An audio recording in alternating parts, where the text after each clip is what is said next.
ગુજરાતનો ઇતિહાસ general knowledge ભાગ 16 પ્રશ્ન 1 અમદાવાદનો મોતી મહેલ કોણે બંધાવ્યો હતો? જવાબ શાહજહાં. પ્રશ્ન 2 સુદામા કયું વ્રત પાળતા હતા? જવાબ અયાચક. પ્રશ્ન 3 વનરાજ ચાવડાની માતાનું નામ શું હતું? જવાબ રૂપસુંદરી. પ્રશ્ન 4 માછરડાની લડાઈ કોની વચ્ચે થઈ હતી?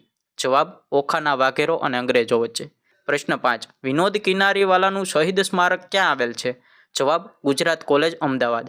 પ્રશ્ન 6 આરજી હુકુમતની સ્થાપના ક્યારે કરવામાં આવી હતી? જવાબ 25 સપ્ટેમ્બર 1947ના રોજ. પ્રશ્ન 7 જૂનાગઢે ભારત સંઘની શરણગતિ ક્યારે સ્વીકારી?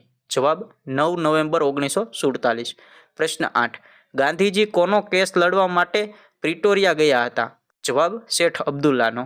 પ્રશ્ન 9 નાનાભાઈએ કઈ સંસ્થાની સ્થાપના કરી હતી? જવાબ દક્ષિણામૂર્તિ.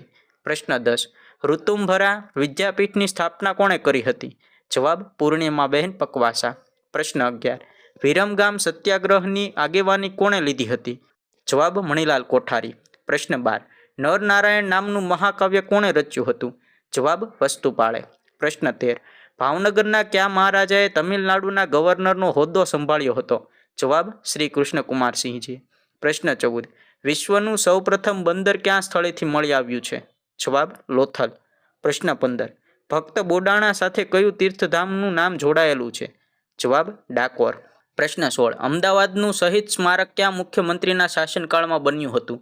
જવાબ હિતેન્દ્રભાઈ દેસાઈ. પ્રશ્ન 17 1882માં કેળવણી માટે કયું કમિશન રચાયું હતું? જવાબ હન્ટર કમિશન. પ્રશ્ન 18 અમદાવાદમાં એએમટીએસની સુવિધાનો પ્રારંભ ક્યારે થયો? જવાબ 1 એપ્રિલ 1947.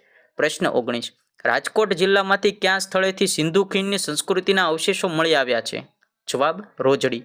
પ્રશ્ન 20 સમ્રાટ અશોકના ગિરનારમાં આવેલ શિલાલેખો કઈ લિપિમાં લખાયેલા છે? જવાબ બ્રાહ્મી લિપિમાં.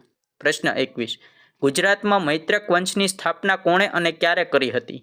જવાબ ભટ્ટારકે ઈસવીસન 470માં.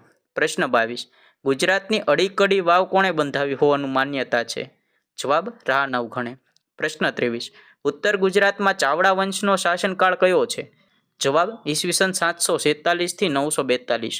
પ્રશ્ન 24 કર્ણસાગર સરોવર કોણે બંધાવ્યું હતું? જવાબ કર્ણદેવ સોલંકીએ. પ્રશ્ન 25 સિદ્ધરાજ જયસિંહ કોને હરાવીને અવંતીનાથનું બિરુદ મેળવ્યું હતું? જવાબ માળવાના રાજા યશોવર્માને. પ્રશ્ન 26 ક્યાં સોલંકી વંશના રાજાએ રાજ્યમાં જીવ હિંસાની મનાઈ ફરમાવી હતી? જવાબ કુમારપાળ સોલંકીએ. પ્રશ્ન 27 કર્ણદેવ વાઘેલાના કયા મંત્રીએ અલાઉદ્દીન ખિલજીને ગુજરાત પર આક્રમણ કરવા કહેણ મોકલ્યું હતું? જવાબ માધવ મંત્રી. પ્રશ્ન 28 સિંધુ ખીણની સંસ્કૃતિના મળી આવેલ અવશેષોનું સ્થળ લાખા બાવળ હાલમાં કયા જિલ્લામાં આવેલું છે? જવાબ જામનગર જિલ્લામાં. પ્રશ્ન 29 પ્રાચીન વલ્લભી નગરી સાથે કયા સંસ્કૃત કવિનું નામ જોડાયેલું છે? જવાબ કવિ ભટ્ટી. પ્રશ્ન 30 બિલ્હણે લખેલ કર્ણસુંદરી નાટકમાં કયા સોલંકી રાજાનો ઉલ્લેખ છે? જવાબ કર્ણદેવ સોલંકી. આવા જ ગુજરાતી જનરલ નોલેજના વિડીયો જોવા માટે અત્યારે જ વિડીયોને લાઇક કરો, ચેનલને સબસ્ક્રાઇબ કરો અને આ વિડીયોને તમારા મિત્ર વર્તુળમાં શેર કરી દો.